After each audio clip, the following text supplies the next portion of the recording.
Hello there. General Rowdy here today.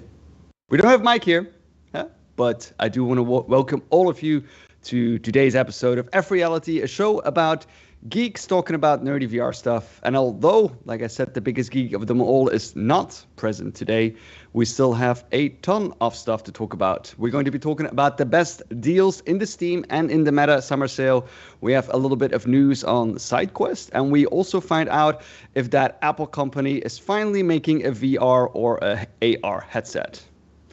Also Meta, they came out with some new headsets once again, and we have some updates about some PSVR games.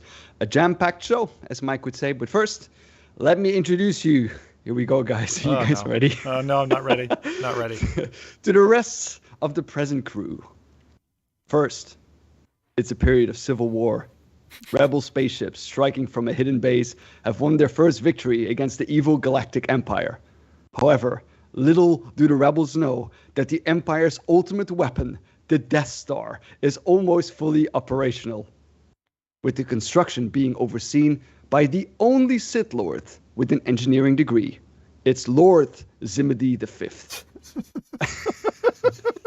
I wonder where you're going with that. That video's so fucking weird. Yeah, Rowdy was making. Hey, Rowdy, how you doing, Captain Rowdy? I don't know. I'm supposed to salute you now. I think. General Rowdy? General, yeah. With extra stars on each shoulder. Exactly. Yeah. I can you imagine if I was building a Death Star? I don't think it would go very well. Definitely, someone would end up with a laser in the wrong place. But yeah, YouTube is a weird beast. I know Nathan knows this probably better than any of us, but yeah, that algorithm is really strange. I had a video where like I was trying to get my show ready, almost ready, terribly broken, and it's been like pushing it like crazy, and I'm like, what? Like, you know, it must be because of like the Star Wars hype, you know, like around like Obi-Wan, and then like you made a video like the Death Star is almost fully operational. Yeah, and then Meta's probably putting money in or something. As well. It's weird. Yeah, it's strange, yeah. But I don't know. The funny thing is, how have you been? Good, and I'm not like I'm into Star Wars, but I feel like I can't say that anymore because I haven't seen like anything in the last couple of years. I haven't seen anything since the two trilogies, at least not complete. I tried a couple of films and stuff, but no, it's been good. Finally back streaming again. I made a big mistake last weekend in that I was like, oh, I'm gonna do a nice long show, and I was like, I'm gonna go back and revisit Wanderer, and I was like, Wanderer must be like, 3 hours, 4 hours or something. So I was like, I'll just do it all in one sitting. And I tried, and I found myself still streaming 12 hours and 40 minutes later, having not yet finished the game. So it turned out to be very much like a Medal of Honor, that one, in that I really liked it, and the intro was kind of rubbish. Like after an hour and a half, I was like, am I gonna really hate this? Should I keep going?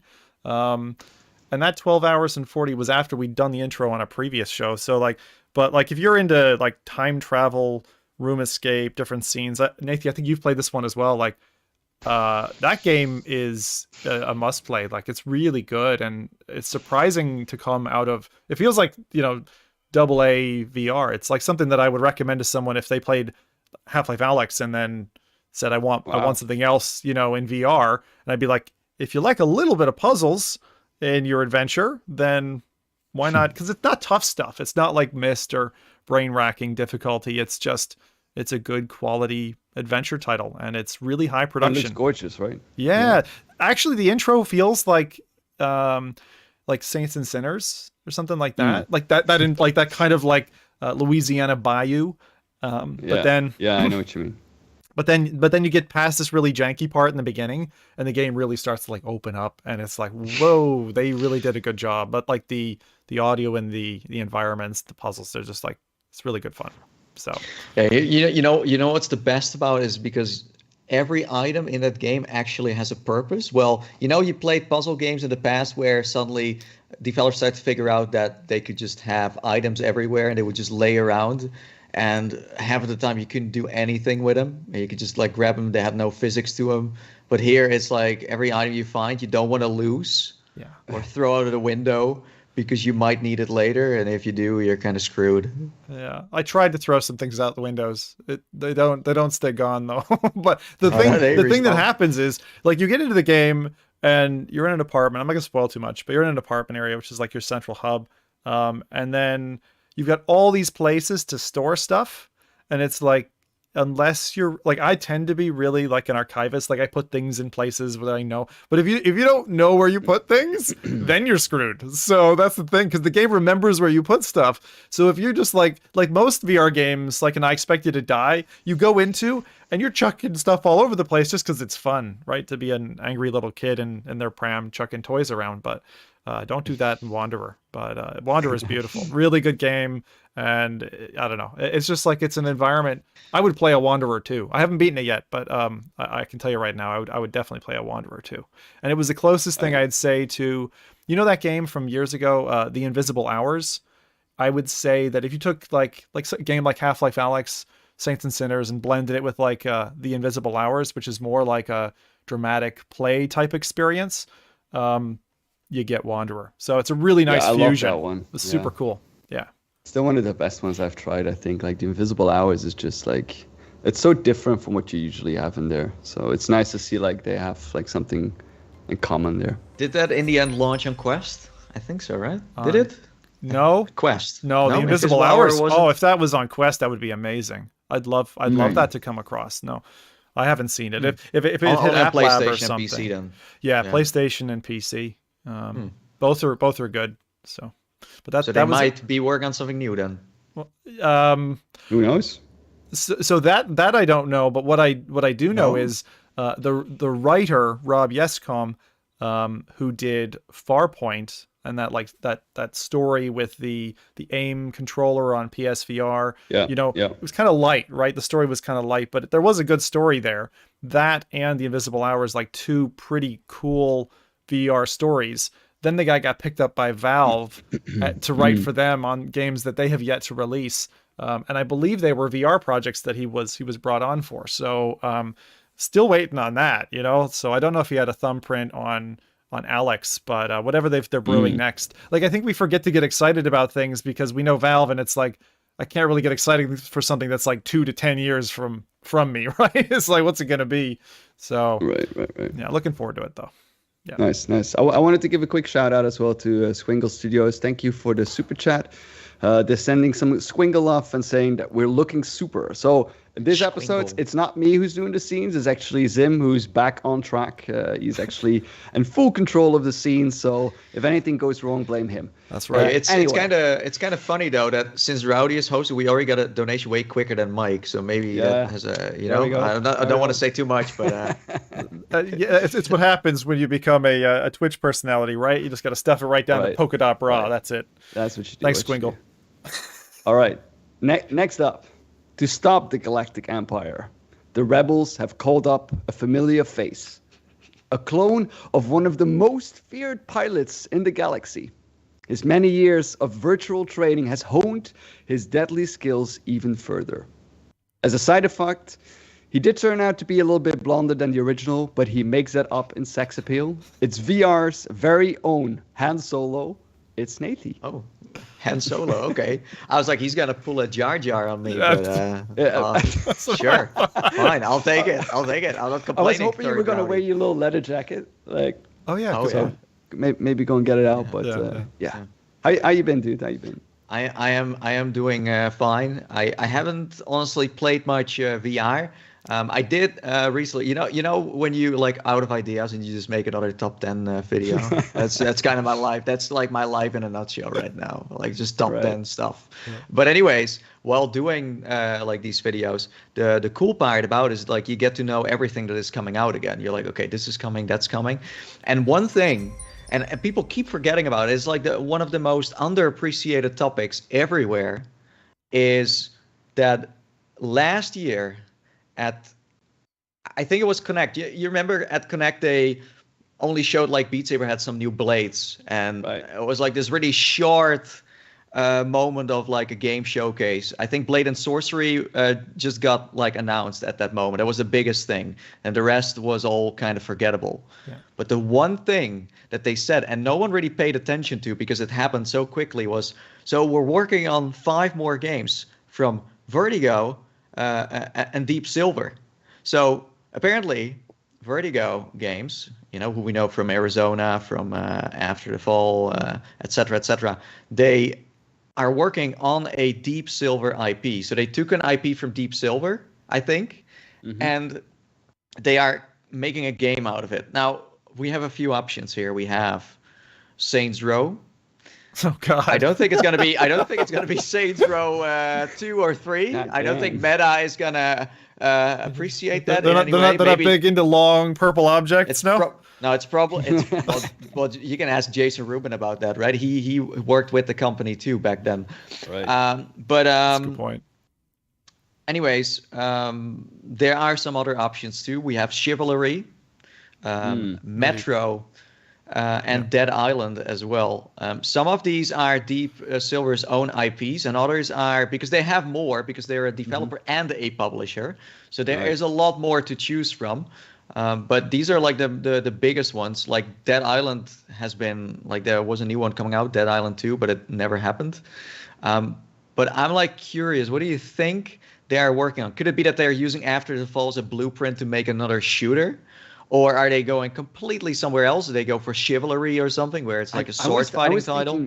I was thinking more in that direction because, like, in general, these titles have been fairly successful. If you think about, for example, like Blade and Sorcery, or like those like more like Skyrim titles and stuff like that. Like there is potential, I think, in the VR scene. While the shooter market might be a little bit more oversaturated, but like a title like that, I think that would work well. Like, especially if it's multiplayer, like people hacking away at each other with swords and bows and arrows. I think that will work. Let's say, and we actually had like a similar kind of time. I forgot the name of it as well.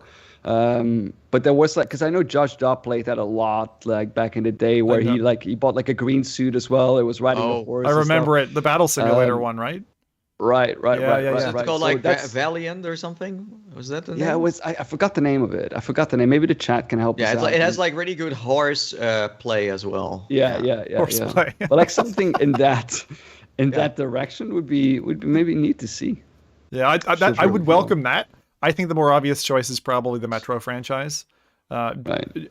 And maybe just because at the moment that they probably were, in the boardroom or whatever, thinking which one are we going to go for, After the Fall wasn't out yet, so that kind of snowy Soviet, veneer would have been pretty cool. I mean, there was still like Into the Radius and beta back then, but I think it would have seemed like a gap in the market to them, and that's why I would bet on Metro. Now, I agree with Rowdy in that it would be great to see Chivalry done in VR, and like I would just love to see weaponry done right in person, right? Yeah, with the weighting, like what you had in Saints and Sinners, right? With the weight of the weapons that they carry to be able to fight in combat 1-to-1, that'd be really cool. We've seen a few games try to do that, but we haven't really seen a successful game with single and multiplayer, pull that off. Like overall, Vertigo has only really made like multiplayer stuff. Of course, like Arizona started off single, and then they added co-op to it. But overall, if you look at their library, their lineup, they always kind of wanted to go for the social aspect of it. But it's just interesting to like. It's been very quiet around them. Also, other companies, if you look at what they're making, they all kind of make smaller scoped stuff. And meanwhile, they're working on something way bigger, way more serious. Vertigo is definitely one of those that I'm curious about. It's just everyone forgot about it. That again, like, points towards bad marketing, where you make such a big announcement, actually bigger than Blade and Sorcery launching, bigger than some new Blades in Beat Saber, but a freaking like Deep Silver IP that Vertigo is working on. And I think that's great, that they just lend out their IPs instead of, oh, hey, we never made a VR game before, let's give this a try ourselves, I think this is a good combo. I agree. All right. Maybe the chat can let us know what they play as well. In the meantime, I'll maybe go over what I did in the past, 4 weeks since we missed an episode. Jesus, right? Yes. So the reason why was that I wasn't there last time was because I was in London for a conference. But the thing I actually wanted to highlight was that there's a new show on Netflix. It's called The Future Of. And it's like a couple of episodes where they talk about like several technologies that they want to investigate. They had like the future of gardening, the future of plants, or something like that, where they go really overboard with it. Like, I didn't really like it. Let me start off with that. But they had an episode that was called The Future of Gaming. And I was expecting, because also in the thumbnail that they had, there was going to be a lot of attention for VR gaming, virtual reality, since I think most of us at least agree that there's a future in gaming that is, for VR. But they actually mentioned virtual reality like in the beginning intro, the first like 20 seconds, and they only said something like, VR is great and you can go live, but you're still limited to your space and you bump into walls a lot. That was basically the only thing that they really mentioned. Amazing. And I was like, Wow. they've never heard of like, the space pirate trainer guys who built this like giant, like massive arena, or the going outdoors playing VR, and like nothing of that was ever mentioned. And then they went full on. The only thing they mentioned in the entire episode was AR. So the future of gaming AR. for them was only AR. And then the application they showed, because I think I turned it off after like 15 minutes, because a bit like it was like these like point and click shooters, basically. Like, for example, you can now like in the supermarket kill aliens and score points, and I'm like, Yay. I don't want to do that. Like, Yeah, I'm it's shopping boring. for my oatmeal. Yeah, I'm just and gonna. this huge part of like Niantic and the Pokemon Go experience, and like how that revolutionized the entire gaming thing, and very much focused on mobile gaming, mobile games, mobile. Well, I mean, I wanted to ask you guys maybe your opinion on that. Although I do see a big future for AR gaming, I still think that, considering how big the gaming industry is, that people still want something that is very high fidelity, high quality, very immersive, rather than just an overlay on the actual world. How do you guys see that? I have a really strong opinion on this, because initially when I got into VR, and it's been like 8 years now, I thought for sure replacing your reality with another reality was kind of the de facto standard for gaming. Like that's where we were going. Holodeck is the kind of end state. But as somebody who's like busy throughout their day, another, I don't know, 12 hours a day, not doing fun stuff, right? Mm-hmm. AR presents an opportunity for like gamifying life. And so although, for the experiences we were just talking about, going to space, becoming a Western, time travel, whatever, that might, VR is for that. But what if you had, a companion, a buddy who was hanging out with you even all through the day when you were working, who wasn't really there, or found some way to kind of gamify your everyday experiences. Yeah. So I think there is going to be an interesting, like, new Wild West in AR and gaming. But to date, the only AR game that I've really found compelling, and I'm not like shunning Pokemon Go. I loved Pokemon Go. It drove me to buy a new phone at the time, and went out and saw my local neighborhood, and man, I squeezed that sponge until it was dry. Like, I love that game. But even if I had AR glasses that were form-fitting, cool looking, and could run all day, I don't think I'd be out playing a Pokemon Go AR. I think what what I'm looking forward to is really the VR experiences. They're going to be heavy hitters. Yeah. So I think I'm very much on the same kind of like path as you. Like I see those two technologies as very different.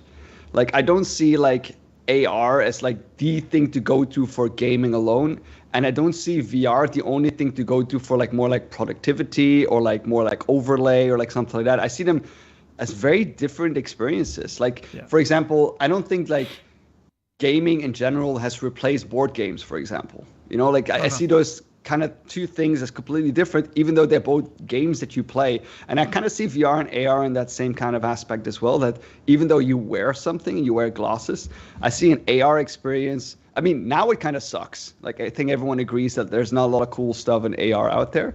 But I mean, when we get to that point, I think it will be awesome. But I think it'll be very different from VR. Yeah. I think there's enough place for like two markets like that. I wanted when we were talking, it reminded me of a game that I absolutely love, and I lost when I changed from Apple to Android, and I wanted to just going to give it a shout out, which is called Smash Tanks. So if anyone's got a family or dorm friends or something, it's a 3v3 tank game that you scale the battlefield. Like it can be your yard size, or it can be a table indoors. And so for people who've really like wanted to play an AR game, what you do is you get your 3 tanks, and they're like little cartoony characters, and you like pull back on the tank to kind of aim and then fire a cannon. And you've got these toppleable buildings between you and the enemy team. It is brilliant. And you can actually connect like multiple tablets or phones or whatever. So looking at it from different angles of the battlefield, you can walk around it. That's the only AR game that I've really fallen in love with and come back to again and again and again. Right. So I do recommend. That sounds pretty cool. It's on the iOS platform. It's called Smash Tanks. So Right. All right. What about the chat? What has the chat been up to? Yes, this good one. This past month. I'm gonna read the whole month here for you. The whole month. Give me a moment. 1 hour. Cool. So first of all, we have VR Ricken, VR Chicken. I'm still not sure what. Yeah. So he says, I've been getting back into Skyrim VR. I finally got mods to work, and it just makes me want a Bethesda game that's properly designed for VR. But I don't think that will be Starfield. No. I don't think so. Well, 4 packs, maybe some mods can kind of, make some PD magic will happen figure again. it out. PD will. Then we have Roar, and he says, me too. I've been testing Skyrim Dragonborn Speaks, allowing you to do spells with your mouth. Everyone is playing. Yeah. Like, Zim, can you do some impressions of because you're playing it all the time, you know all the spells. Can you do some impressions, some wizardry? Put him on the spot, matey. I don't think I like it. I have no idea. I can't. I'm the host. Go ahead. Oh, heck. Sorry. Give me a second, lads. I did something here. Oh, all right. It's all good. There we go. There we go. I knew I was going to forget that. All right, we're good. I didn't run the intro 3 times. I did. Well, there you go. That was his magic spell. That's it. That's my Fuzro. I'm not doing that. I do have my helm here, but if I put it on, every time I put it on, something breaks. So, fuck it, I'll get it for you. Go on, keep going. It's not asked too much from him. Okay. Meanwhile, I'll highlight a few more. So we have GT. So that's basically gamer tag, but then twice a clone. Who played some iRacing and also Skyrim VR. Zim, everyone is playing Skyrim right now. Maybe it's because it's in the Steam Summer Sale. Yeah, you could be right about that. Yeah. Oh, so Zim is wearing his Dragonborn helmet. You know, the one that you see on the famous posters. It's made out of flex tape or something, but it looks great for sure. It doesn't. This does not work. This configuration is not working at all. I should have done what I initially wanted to do, which was just suit up Mr. Mike into that. So he's got a quick cameo, but no. Chat was talking about Starfield. Like that is such a major unveiling to have like finally see gameplay and stuff from that. And I threw a little bit up. It looks a lot like No Man's Sky, but it does have kind of a flavor of that Skyrim and Fallout 4 universe, which you'd expect from a Bethesda title. Yeah. But I am a little bit sad that at the moment there's no inkling of that universe coming to VR, with buildable ships and stuff like that. But I think they're gonna skip it. I really kind of got that feeling that they're not gonna do that one in VR. Shame, but hey, we're waiting for the next Elder Scrolls.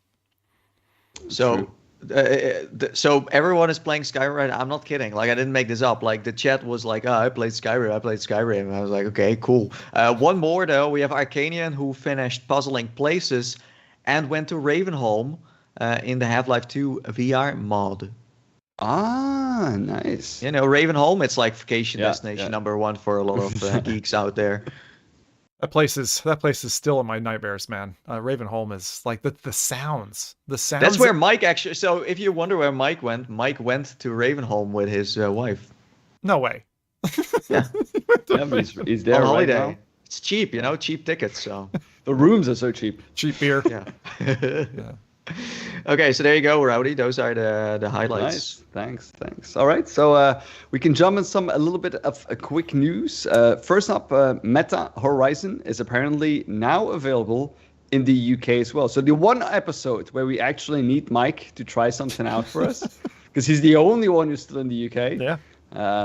But yeah, like if there's anyone in the UK, like, you know, then let us know. Wait, you went to the freaking UK and you didn't play it for us. Yeah, I didn't really bring a Quest to a conference there. No, isn't that why you went there, to try it out for the show? We had you on the ground as a reporter, and you had one job. You didn't play it. Like a wine connoisseur, he's got to try Horizon in Canada and then fly and try it in London. Yeah, and then compare it. Yeah. Anyway, it's coming to more European countries in the summer as well. However, I was wondering, how about like Germany?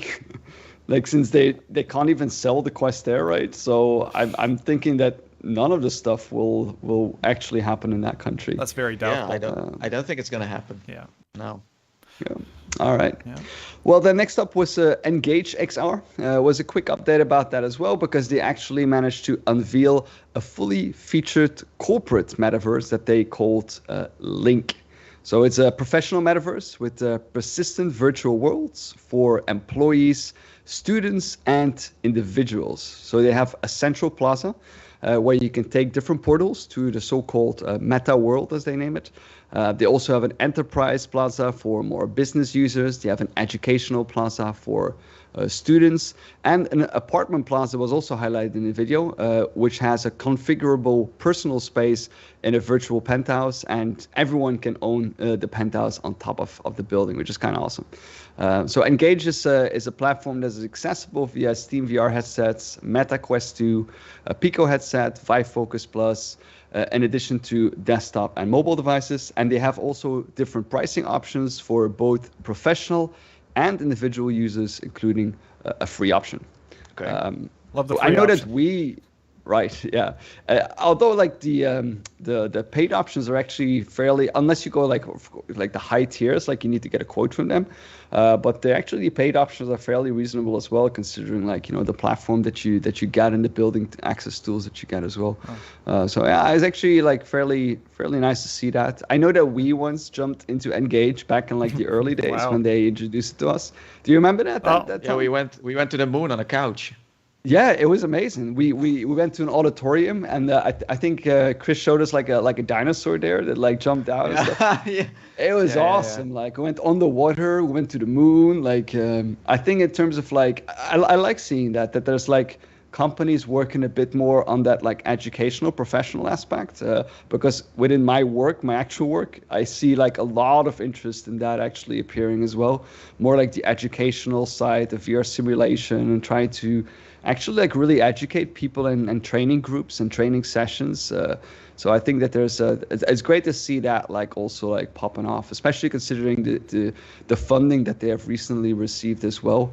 They've actually been raking it up. But you guys, like, you look at their kind of corporate metaverse, and it's kind of exactly what I would expect a corporate metaverse to look like, you know, like trimmed bushes, little garden here, path walkway. It kind of looks like a university campus, basically.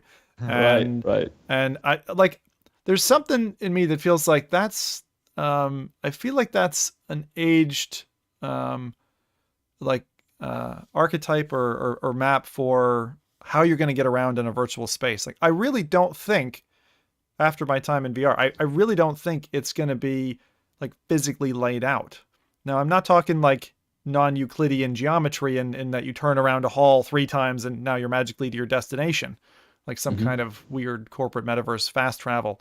But I do expect it to be something like more present, easier to access, to get at, like kind of like Minority Report, where you had all those different screens, right? Like you're able to jump in and out. We had very early on, you know, social VR back in the very early days of things like VR Chat and Janus VR, like a portal system, like very heavily into portals, but those are portals between basically little physical bubbles, right? Little worlds. And I'm still waiting for that to get revolutionized, because I don't think that's it. I think the internet, which is, you know, obviously flat, but you can have like 16 tabs open and you can jump from content to content. Like, I'm expecting something like that to interleave with 3-dimensional space, and we haven't seen it yet.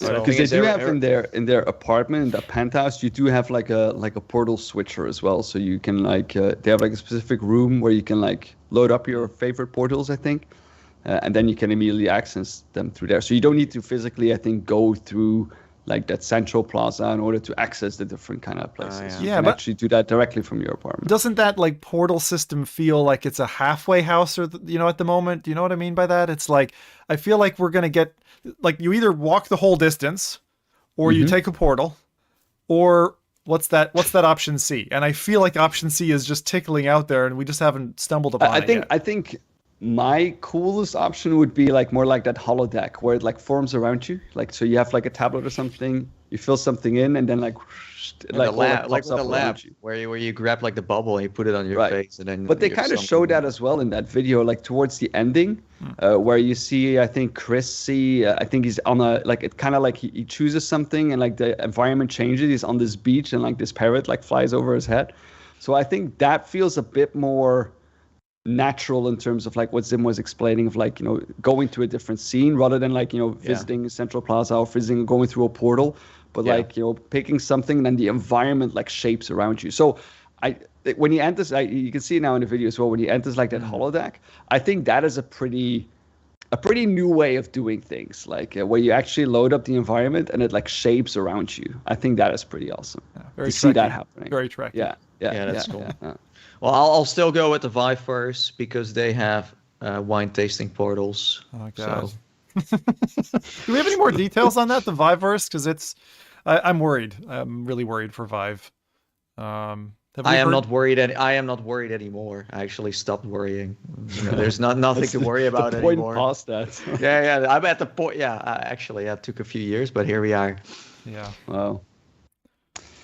All right, then next bit of news is the Steam summer sale. So there's currently a Steam summer sale going on up until July 7th with some big discounts on VR games. And the big virtual fish out there is probably Half-Life Alyx. It's now, oh my day, I wrote a joke down. It's now available for half price and it's named Half Price Alyx. That's brilliant, man. That's brilliant. Oh, I tried to give it straight, but it just wouldn't work. Half Price Alyx. Oh, I saw that joke. I was already laughing before I started. Anyway, Half Price Alyx is available for $29.99. Also, there are some others, like The Forest for $4.99, which is pretty much. I mean, it's an older title. It's not full VR, but okay, it's in there. Payday 2 for $0.99, so for $1 basically. Yeah, wow. Yeah, that's not a bad. That's a really good title to pick up for friends. It's a really good VR title. Yeah. It's perfect. I played that with the Lonely Viper quite a bit. Boneworks for $23.99, which I still find a little bit pricey, but apparently that is discounted. Pavlov, couldn't leave that one out, for $9.99. Onward for $12.49. Skyrim VR, $19.79. What'd you think, Zim? 1979. Saw it even less. I maybe it was off of Steam, but I saw it on one of those. I saw it for a tenner. Oh, there we go. I thought it was Steam though, and then I think you mean the websites where things fall off a van, the copies fall off a van, and then you buy them later on those websites? But I think like 20 is really standard for Skyrim. Any version of Skyrim, like you can, that's usually what you buy. Dude, it should be like $5, not like $1 actually. I don't know why Bethesda doesn't drop their prices. Because they don't have to. They don't have to. I found Fallout 4 VR was $14.99, so it was cheaper, which I found interesting because it came out later. Skyrim. Very slightly, right? There was the month of November, and they did Doom, Fallout, and Skyrim all as like one big whack, and they all just had almost simultaneous release dates, like in that month. It's funny, right? Like of all those three games, Skyrim is the only one people still talk about. Like no one talks about Fallout at all. Yeah, there is zero talk about Doom, right? The Doom is gone. That was kind of like badly executed, but Fallout was still kind of okay-ish. It's Fallout's popped back on my radar a little bit. So for people who've seen like a lot of Skyrim VR players, people who are putting it on TikTok and stuff, a lot of them use inverse kinematics in Skyrim. And about 6 to 8 months ago, Frick came out. I love the name, FRIK, which is the inverse kinematics for Fallout. So if you want to have dynamic arms in the VR Fallout, then and you want to live in that post-apocalyptic world, like now's the time. Go get into modding. So Frick is what you need. Do you think that maybe has to do with it a little bit, that like post-apocalyptic feeling of Fallout versus like the more luscious environment of Skyrim? Since it feels like, since you sometimes say like, my favorite place to go on holiday is Skyrim, right? Yes, I say that all the time. Yeah, that's... Yeah, Fallout isn't particularly that kind of environment where you would like to go on holiday, I would then say, because it looks a little bit more grim, a little bit more... Do you think that has something to do with it? I honestly think that that's why people don't spend more time in Alex. Now, there was a lot of attention to Alex, but it is still that vibe of like, you're not comfortable in the environment. It's certainly not relaxing, but Skyrim, you're in basically nature most of the time, right? I mean, forget the dungeons with the spider webs and all that, but but like it feels really like heavy, like you're in this place and that's why I don't personally play Fallout, because I like the sci-fi. Fallout is vibe. Also more of a flat in terms of environments, and Skyrim is more hills everywhere. Like I played Fallout where it's very hostile. Like you can't just go up the path once and you get like screwed over. Like the Elder Scrolls series has always been that kind of like fantasy kind of thing. While the original Fallout games, they were much more bleak still, like Fallout currently is. Amazing games though. I really loved those back in the day, but they've always been that very, because it used to be like a 3D isometric kind of view, right, where you had like turn-based combat, which was kind of awesome. I love those kinds of games though, like the old school isometric stuff. And like you said before, like board games still are around, isometric games are still around, and they deserve to be. They're really fun. Like I just remember Rowdy playing Fallout with 4-packs before it was cool. He played a lot of it. So much crap for that, because people like they announced like a year later they were making like Fallout 4 VR, and people were like blasting on my videos that I was clickbaiting. What they didn't realize that the video was made like almost 1.5 years ago or something. Oh man. Oh man. And then I got two more on that list as well. A personal favorite of mine, which I think is the only game that really convinced me it's the only game that really convinced me that a game that is not built from the ground up for VR can shower with your dad. Can still be a great VR game if you have the right team behind it. And that was No Man's Sky.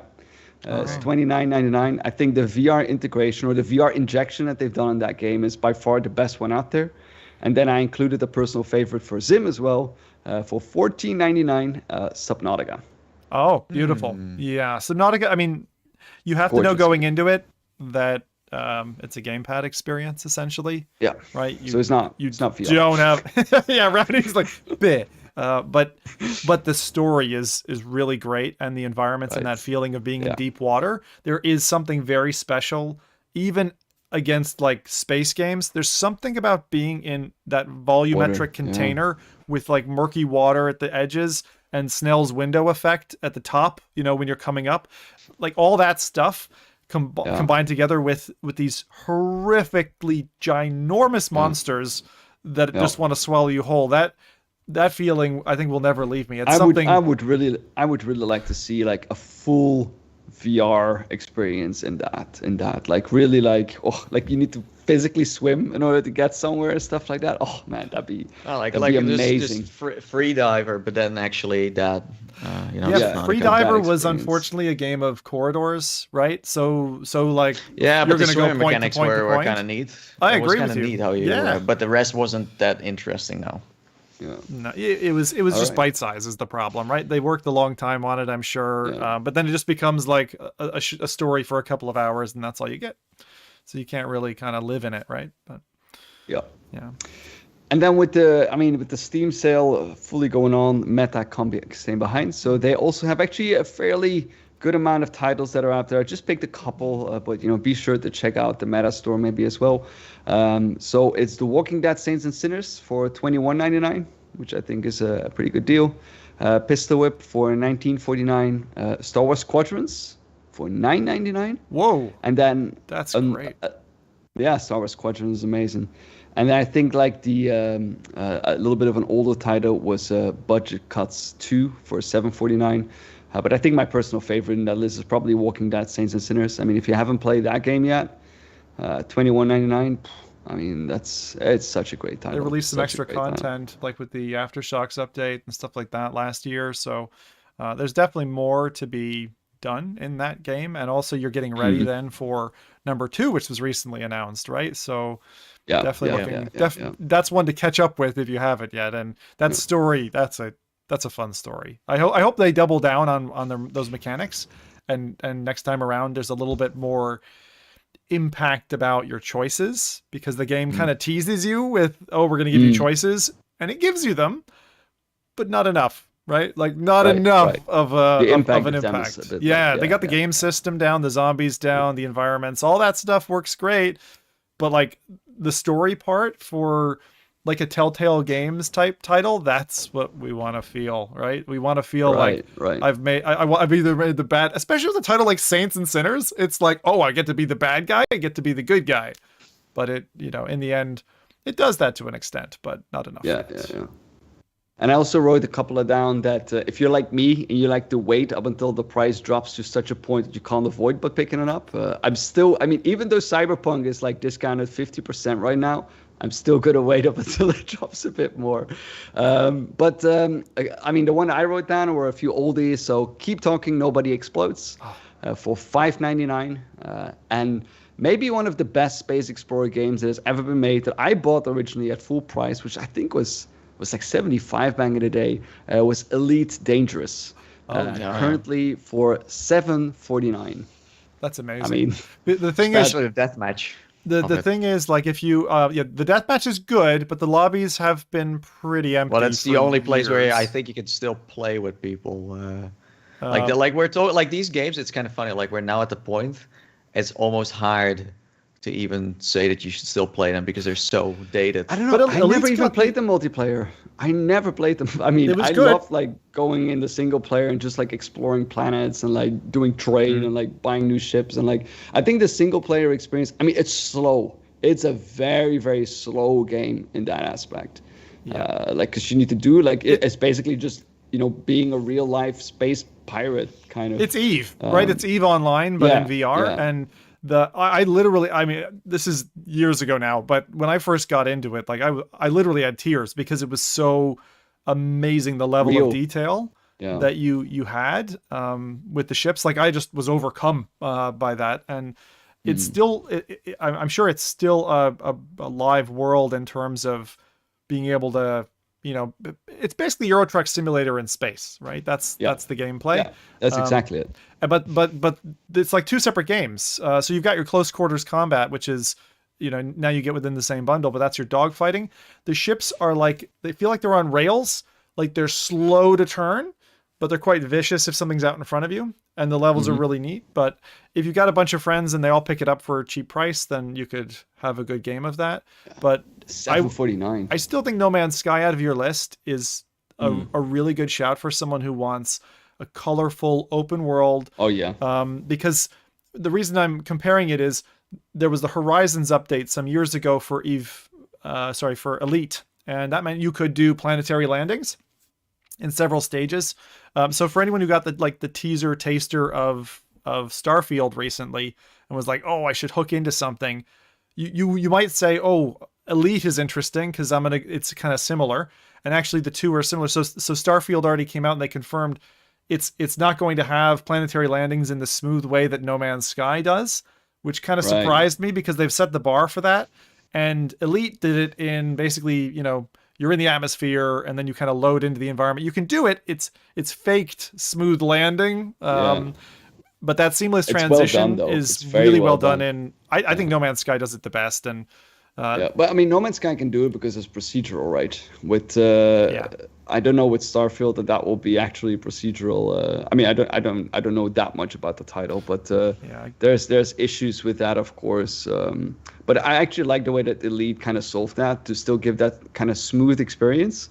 But but it's like in stages. But you don't. I mean, it's not like you all of a sudden see a loading screen, right? Yeah, that's the worst, right? Like you absolutely don't want that. But I like how both Elite and No Man's Sky do it. But No Man's Sky has had all these awesome patches. So if you're looking for a horror game, you're looking for an exploration game, all these various bits, like even the multiplayer hubs and being able to play with other players, because it's cross-platform, it has a live... Or like base building, like if you're into that, like more like Subnautica, or like, exactly. Like just grinding for gear or like something like that. Like it has so many different kind of options in No Man's Sky. It's even a little bit overwhelming for a player like me who has like a fairly, like, I don't see No Man's Sky as the game that you go into for like an hour because you've done nothing like in that hour. You need to like, spread that out and like, keep on playing it and like, do stuff. And the more you play it, I think the more fun it becomes as well. But it's a huge time you need sink. time for that. Yeah. And the problem is it's breadcrumb design. So if you're used to a game, like you do a quest, you finish it, you get that feeling of like, oh, I'm done. You almost don't get that because like everything you do in No Man's Sky leads to another thing that you're doing and then another thing. And it's like, when am I done? Right. And you're like never done. It's just breadcrumbs all the way along. So just bear that in mind if you're going to pick that one up. Yeah, the sales are great. You guys love it. Are you guys thinking of picking anything up in particular, or you maybe already played everything? It sounds fairly reasonable. All that stuff we've played, I think. Yeah, I'm kind of done with that stuff now. I really want something new, but something similar that really gave that kind of exciting look at VR. Did you guys pick anything up during the Steam sale regarding, I don't know, maybe even a flat game or something? No. I did play some demos, for the, the Steam demo thing. Like Cult of the Lamb is something that I find very interesting. But overall, I just usually stick with a game for very long. I buy it, and then it's like I play a lot of Halo, and then I spend actually more money on the game that the game would actually cost in the end. It's free, but you get my point. Yeah, no, I've been doing the opposite. Like Steam sales for VR anyway are normally a little disappointment for me because I scroll through and I'm like, got that. It's like you own everything that you want in that respect. You've already purchased this stuff. And I wasn't smart enough to know that the Steam summer sales were coming, so I paid full price for Wanderer. I think that has some money off of it. So that would be worth... You even paid for it. Wow, okay. Yeah. Dedicated man. I love I love big awesome titles like that. I had no idea I was going to get 12 plus hours out of it, so very happy with that. But in terms of the sales in general, I think it's the best time to buy DLC. So if you get a discount or if you get a referral code or something, like normally I'd be picking up stuff for like Walkabout Mini Golf or one of those like quest games. Those are really fun. Like we were playing Sweetopia recently, and that's just fun, playing golf in kind of a Candyland. And they've got another one, El Dorado, out, and so that's where my money goes. Is usually the DLC on favorite games. Honestly, summer sale wise, I think the prices are always still too high. Like winter is the moment to really just buy everything, or maybe Black Friday too. Those are or like Cyber Monday. So yeah. Although I mean, I have to say, like the prices I just listed, like.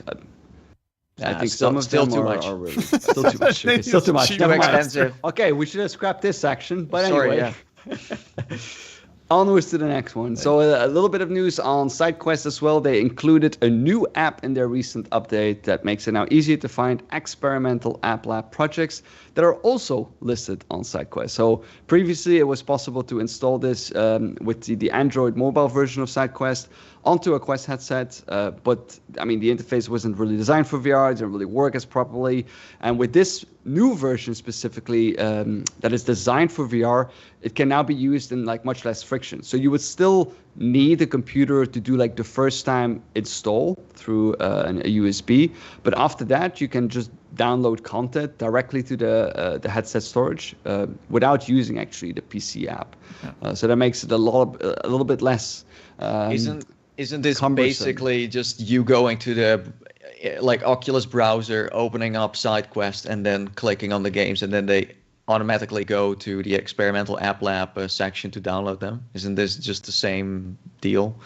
So you would still need the app though on your PC, right?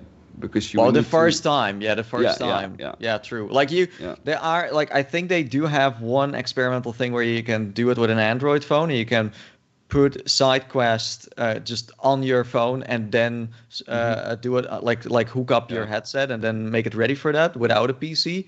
But for everyone, let's say you have an iPhone or something, it's not really possible yet. But I think that's what they want to go for, because I do think they still see that a lot of people, even that it's super easy for the casuals who never really, well, they have a PC for their email and that's it. It's still kind of, so this is a good start. I think this is really like if what you see in the video as well, that it's like really like built into like that little like Oculus or that Meta Quest deck kind of thing. So it's like you can actually like even like have it open on the side, which makes it a bit easier to maybe get to. Because you can then download content from like I think it's like unknown sources or something that it's called, like the tab, and then you can just download from there. They also now have a section for custom home environments. I saw also new guides and new presets for all of these custom homes. And for now, that app is available alongside of the original version of the SideQuest app, because there are some of the features that are lacking still. But I'm sure that they'll like probably update that in the future, and then that app will probably replace the original as well. Okay, so that's good. All right, and then, I mean, the guys really forced me to talk about this. So the Apple AR headset. I'll just read down what I wrote on this. Like, not too disparaging now, Rowdy. Apple. Okay, no, it's cool. It's cool. So last year there were like a couple of reports claiming that Apple is working basically on a premium headset for VR and AR. With high resolution color pass-through, and I mean a number of pretty amazing specs. We had an episode about that as well. We talked about that fairly much in detail. And more recently, there have been reports that Apple is also working on something called Reality OS or ROS, with versions of its core apps as well as the ability to view a max display and like AR and VR developer tools. Like the typical Apple story, really, where they like merge everything together, and that was because they found references to the specific operating system in their app lock and the App Store upload logs, and also in the Apple code. And back in May, there was an Apple-linked shell company that was actually trademarked as Reality OS. That was in May. And now there has been a recent interview by China Daily with Tim Cook, and he mentioned the following. So I quote, "But I think despite that we're still in the very early innings of how this technology will evolve, I couldn't be more excited about the opportunities we see in this space, and sort of stay tuned, and you'll see what we have to offer." Yeah. Just wait more, guys. About Apple. Dude, like how many articles do you see coming out every year of someone just like having one quote and turn it into an article that's like 10 pages and you read it and it says nothing. It's like constantly, Apple is still working on it. Apple might have problems with their headset. Apple might not do it. Apple is gonna do it. It's like it's crazy. To me, this kind of reads like we haven't really started on it yet, but like we will, and then we'll bring it out. Wow, news. Yeah, but I think, but yeah, like, I mean, that's the only information I really found on this. The thing that I saw during the week, which was the most exciting, because to cut a long story short, I've had a fucking horrible time with my Guardian on Quest 2 recently, and it's not environmental. Like the headset literally locked up to the point where I thought, oh god, I've got a brick now. I'm not going to be able to use this headset anymore. I managed my way through it, but. Then I heard Apple was kind of showing off how it was going to do object identification within its operating system, and that got me super excited. And they showed a little teaser of this video, kind of identifying a fridge and that type of thing. So I am looking forward to trying out anyone else's Guardian system, because although I have to say, like, the Guardian from Meta is good and has evolved, I feel like they keep trying to get this poor old dog to do more and more tricks, and they're not like feeding it enough. It really needs more grunt or more horsepower behind the engine. And I feel like maybe when we get to Cambria, that'll get solved and you'll have this wonderful feeling. But right now it feels dogged down, like it's really not got enough grunt behind it. So right. Looking forward to that change. I guess we'll have to see what Tim cooks up. No? You're like proper I wrote dad that mode one here, down man. as well. That's great.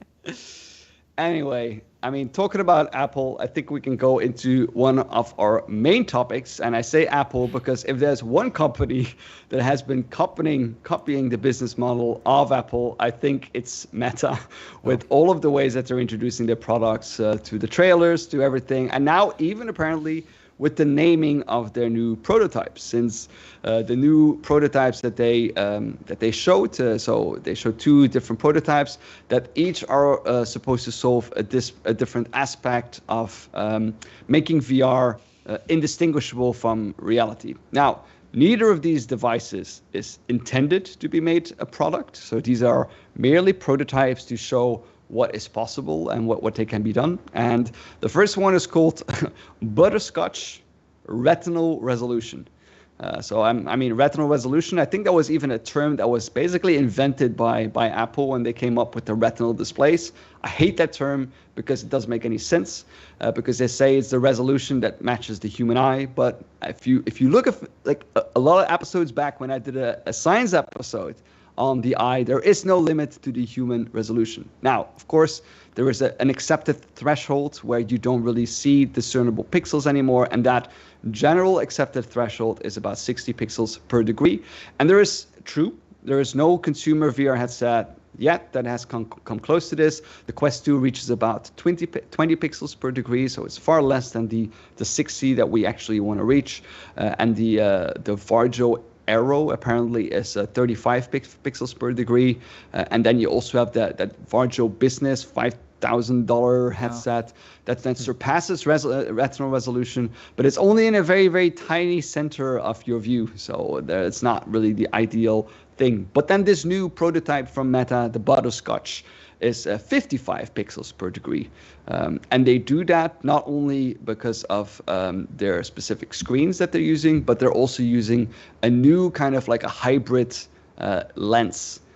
Now, the downside of this is that you have a very narrow field of view. It's about half of the Quest 2, so I wouldn't really say that as usable. And also that it's very heavy and very bulky. But it's more like to show, what the future of these kind of like displays will look like in a pretty far future, I would say. But that's probably not something that we'll see on the market anytime soon. It's kind of an odd engineering approach for them to take. They've kind of taken each one of these problems separately, and then they've mined it. They just drilled right into it, and they developed a device for that. So, for that single use case, they've made a device that's probably better than we've seen anywhere else publicly, but it's almost kind of useless on its own because it's thrown away all of the other, choices that they've had to make to compromise to get to that point. So, I understand why they're doing it on almost like a scientific basis for the design. That's purely it. But it's pure, like an R&D company with a lot of money can develop these kind of things to see, is it worth to be investing in this? So the improvement that we get from this, is it worth it? Like, is the user experience so much better that we need to focus on this specific aspect in our next to go in that direction model, right? Yeah, exactly. I think that's really the way that they can develop these kind of prototypes because they have a lot of money, and then they can actually see what is the end result of that, and is it worth going in that direction? I think that's the reasoning behind it. And what was the one that there was another one I think in the list? Yeah, so the second one is called, I like the name better. It's called the Starburst Ultra Bright HDR. So it's an extremly bright display with a very high dynamic range. You can only use it once because after that you're blind. No, that's I was like, what? I was like, you're serious? Okay. Yeah. So in general, luminance is measured in something called nits, and currently the Quest 2 is about 100 nits. But if you go outside, it can be tens of thousands of nits that you actually experience. And this new specific prototype that developed is 20,000 nits. So it's much closer to what you experience when you're outside. So that's the second prototype that they actually developed. Would you be up for trying that, Zim? Absolutely, 100%. Yeah, and the reason because I think it's one of those things that you like. Do you guys remember the Lost Coast demo in Half-Life 2, which came out on Steam, and it was the first game that I remember having high dynamic range.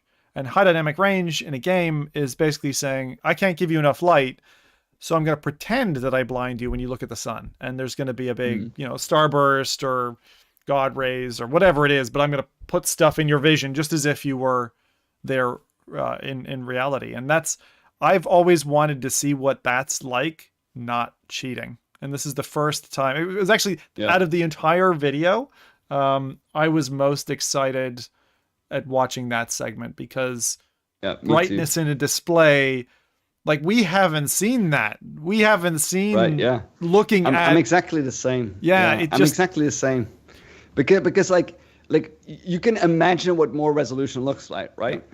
But like something like this is something that we haven't tried yet before, and I really want to experience how that looks like and how that feels, right? Like come out of a cave with the sun gliding down and you go from shadow to bright light and you're like, oh God, right, whatever. But like shadows for me, if you take any scene, even like a real old rubbish, like Unity scene project, right?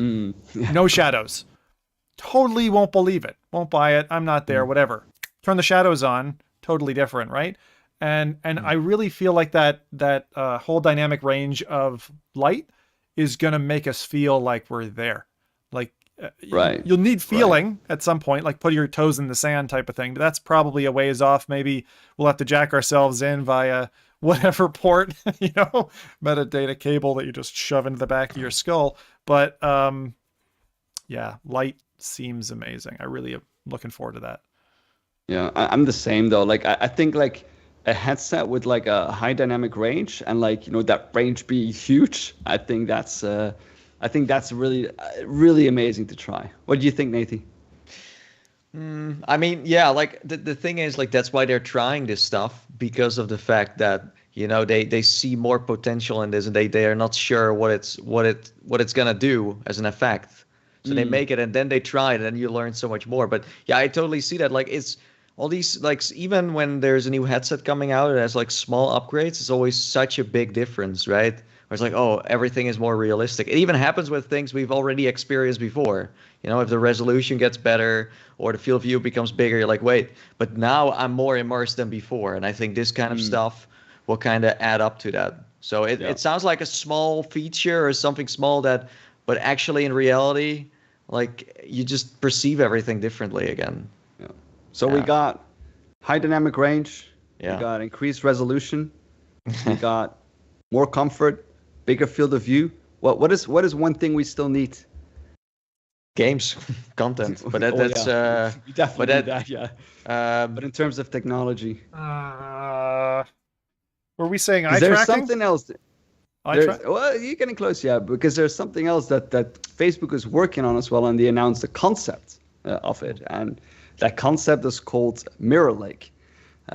So what they did here was they basically all of the technologies that we still want in headsets, and I think that these are the ones that are more likely to be introduced in the next version of the Quest. It's advanced eye tracking. Variable focus, I think that's a very, very big thing as well. And then they're also mentioning reverse pass-through and support for prescription lens attachments. So reverse pass-through is actually, do you guys know what that is? No, what the hell is that? That sounds like It looks hilarious, because I looked up a picture of their concept of how, because this is not a featured product. This is not a prototype that they developed, but it's a concept that they came up with. So reverse pass-through is basically that when someone else looks at you, you can see your eyes while you're wearing the headset. So it's basically, they did like a thing with like LCD displays where you have like cameras inside, and you see like the eyes like going on your headset on the front, which is somebody did that funny. Yeah, that's hilarious. That's absolutely hilarious. I'm glad it's as silly as it sounds. Reverse pass-through just sounds ridiculous. So it's basically eye to eye, right? So you can look at the user, they can look back at you. I only wonder how that looks, because the screen itself is like flat, right? So if you look on an angle, you still won't see it, right? So I don't really understand. That's bizarre. I mean, I right? haven't looked up that much about it, but like I just saw that picture and I burst out laughing. I was like, I'm definitely going to mention that. I imagine that there's a UK sitcom. I can't remember the name, but there's somebody with like these like proper thick bottle glass lens. Oh, and they look in the down front with the mirrors in it. Yeah. Like blown out, right? The eyes, and like I can just imagine that every VR user is going to look like googly that. Eyes, like That's. I don't know that that's an improvement. But yeah. Yeah, no, like I don't know. I mean, we'll have to see it. Like I'm sure that if it looks stupid, they're probably not going to do it. I don't think the looking stupid matters, kind of but it's like if you can make eye contact without laughing at the person. Oh yeah. Then they're onto something. That's a big thing. Yeah, for sure. Yeah.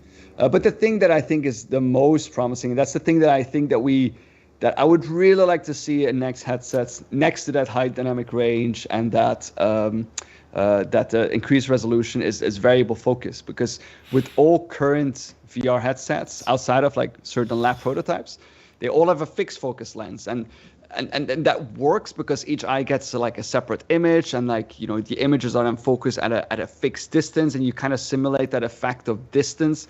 But the problem is that when your eyes will then look at a certain visual object, they will converge on that object or diverge depending on where it's located, but they can't really focus, accommodate to the distance. And that's what they call that convergence and accommodation problem, which causes eye strain and can make virtual objects kind of blurry when you look up close. Now, they then announced in 2018, they came up with that half dome prototype, and we all saw that one. Yep. And then they developed further on that with like half dome 2, half dome 3, which then also had no moving parts anymore. You remember seeing that at Oculus Connect, where they actually had those liquid crystal lens layers that were like kind of stacked, and they would like turn on and off depending on the distance that the object that you were looking at, which I think is amazing technology. Oh yeah, that's insane. That's insane. When they were showing that, like stacked lenses that are electronically triggered, turned on and off. And so that is the technology that they're planning for this concept. And they have developed, together with that, they've developed a new type of lens, which is called the holocake lens, which is kind of like a wordplay, I guess, on the original pancake lenses, because the HoloLens. Like the HoloLens. Holocake lens. I love this. This just makes me hungry. Yeah. So what this is that they basically replaced the curved lens of the typical pancake lens that is then replaced with a thin, flat holographic lens. Now, holographic, I was a little bit like surprised, like did they figure out that as well? Did they manage to do holograms? But apparently the term that Facebook uses for this is not related to 3D light field display, but it's more like holographic film. So that's the difference in that. But that's a specific type of lens that allows, and also which they combine with the using of those crystal lens layers in order to simulate objects actually at different distances. Mm-hmm. So why do you think they were like showing all of this now? That's exactly the question to be asking. Because it's kind of like do you ever see the Zucks sitting at a table like, okay, so we crafted this and we crafted that, and we're not gonna use it, but it's science. I mean, in a way, you know what I think it is. In a way, it's muscle flexing. Because I don't think there's a single other company on the planet that has like the resources and the know-how and the skills in order to develop these kind of things.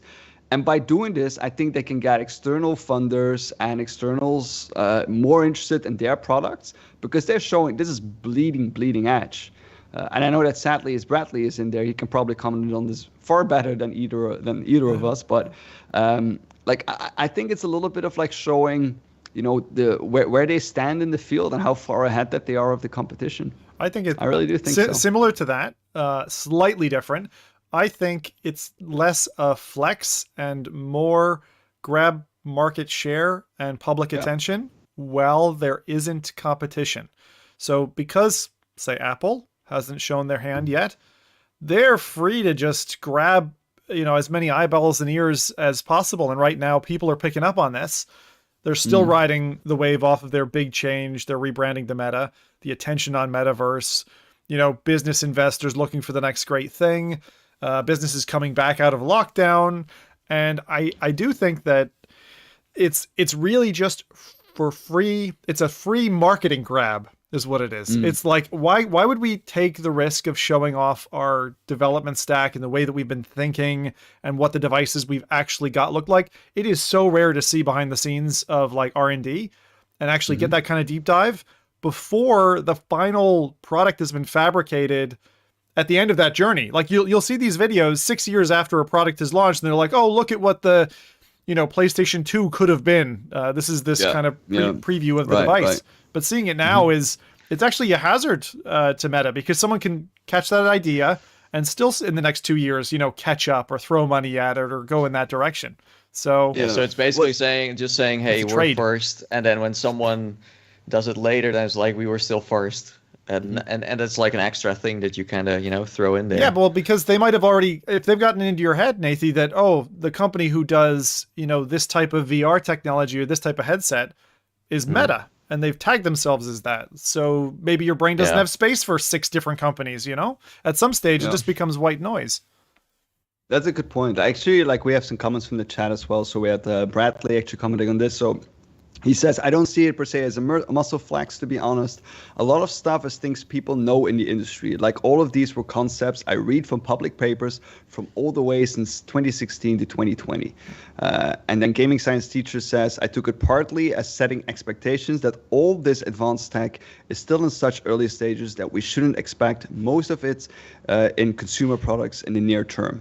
And about the papers, I know a lot of this stuff because Facebook, even though they do white papers and stuff like that, a lot of the tech that they're working on, for example, a very good example of that was the identification of people by actually motion tracking, because there was a paper not that long ago which showed that they could actually do that. And Facebook, one of the employees have actually been working on that specific technology, basically said that, well, we figured this out already almost 3 years ago, but they just don't publish the papers on that because they're not really into that academic scene. So I do think that a lot of this stuff that even the academic research hasn't really caught up on, but I think that Facebook is probably releasing this information at this point because they feel comfortable now with telling people about this, because they're probably already at a stage further. So I mean, it's a little bit a double-edged sword, I think. Facebook seems to be showing their hand, but I don't think they're showing anything that they're not comfortably, showing to the world. So I don't think that they mind anyone trying to copy this. It's the obvious stuff. Yeah, I did want to tip my hat here to Tested, because they did a really good deep dive with Zuckerberg, kind of an interview type thing as well. I thought that went really well. And Zuckerberg tends to come off as this android robot fella, right? And I thought that was he was pretty human in that. And the thing that really I loved wasn't the Zuckerberg part, but talking to the engineers who were responsible for each of these divisions and seeing them talk about the headset prototypes that you just talked about, and how many years went into it and how long they've been working there, and how the science and the kind of how the builds came to be. And that was super cool. So for anyone who's got an engineering background like me, I think it's worth your time. Set an hour and plus aside. It's not a 20-minute video. It's not a short dip. You have to stick it out. Yeah. And I think people who don't have that mindset will probably get bored of it, so maybe give it a pass. But if you do have the kind of engineering background or science, I think you would really enjoy checking that out. That's why they had the Zuck doing the short table video. That was for the peasants. It was for the peasants, yeah. Yeah. You know what we'll do? We'll bring Brett one time on the show, and maybe he can give a little bit more of a deep dive, because he's really the YouTube expert, I think, Master. on guru.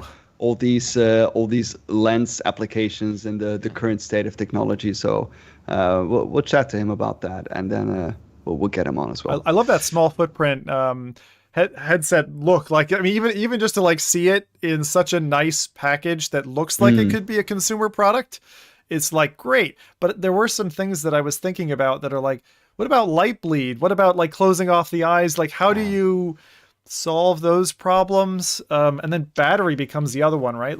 Battery tech is literally the most boring subject. No one wants a video on battery technology, but it's how long is this going to last? What is the power draw of those panels? if there's any moving parts, how much does that impact the long shelf life on the battery? All those things that they're really interesting to me because they're more impactful than you'd think. Like moving from Quest 1 to Quest 2, like we had a worse strap, and the battery life was like okay thereabouts, but I'd love to have a headset that out of the box was 3, 4, 5 hours. So, and comfortable and smaller. We'll see, so like, of course I just want it all, but I'm sure they're working on forward to behind it. the scenes. Yeah. Battery tag is just something that hasn't really evolved since like the moment it was like the idea was conceived. Like batteries are such an old technology and in dire need of like a revolution, I think, just in all kinds of industries, but it's just a very, very complex problem, I think. All right, then our final topic, I guess I'm gonna need your guys' help on there because I feel like I've kind of like fallen off on the PSVR2 game stuff, and we talk about it so much that I have no idea like which games we've already mentioned and which we haven't, but I've written like quite a few down actually. So I wanted to highlight some of the PSVR2 games that have already been confirmed. So the first one is probably the one that I think everyone is the most excited about. It's Horizon Zero Dawn. That's for me probably the one that I would definitely play once the headset comes out. So it's a spin-off, by the way. It is about Horizon Zero Dawn, or no, wait, I think it's the new game, and then it's called Call of the Mountain. Mountain. Call of the Mountain. Yeah. But it's I think the game that was announced for PSVR2 is called Horizon Call of the Wild. Mountain. It's Mountain. Ah, but there is wild in it, but it is Mountain. Okay. Yeah. Call of the Wild Mountain.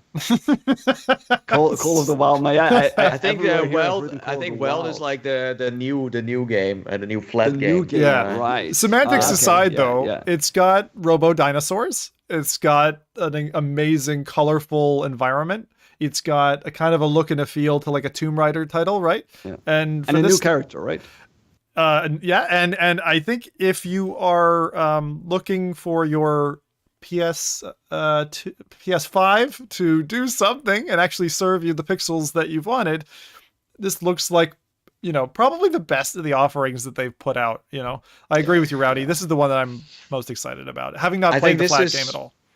I think this like Call of the Mountain is going to be the flagship, maybe the game that is coming with the headset when you buy it, because I still think this is a small scoped game where you get to kind of experience what it's like to have the open world of Horizon, but it's kind of translated for VR. Because if you look at the trailer a few times, you start to discover that it's kind of like a certain path that you're allowed to go. Maybe you get to go like make some choices here and there, but all the enemies that you see in the trailer are all spawning in arena shaped places. They don't show up like in Horizon where you just ride your dino and suddenly there's like a group of, it's always one attacking you and then you get to attack the next one. So they Doom VFR for no, Horizon? I hope not. No, I hope not. But it's made to work for VR because you can't just copy paste Horizon and then it's not gonna be like what we said, like hybrid VR. This is made from the ground up for VR stuff. And but it still feels like a small game, maybe 4 hours, 5 hours. That's what I wanted to ask. Like realistically, what kind of like play hours do you think that we'll be looking at here? It's hard to say. I mean, it's just, but you can just see the way, like you can look at the gameplay mechanics and kind of predict what kind of game it is and then link a certain playtime to it. Maybe they're going to be collectibles, right? Where it's like, oh, you can go back and play it again and they're like more hours, or there's bonus material or something like that. But still, like, I'm still excited for it because I think you do need a flagship title to kind of slap on the side of the box to get people buy the headset. Horizon is the biggest IP that PlayStation has right now. It's huge.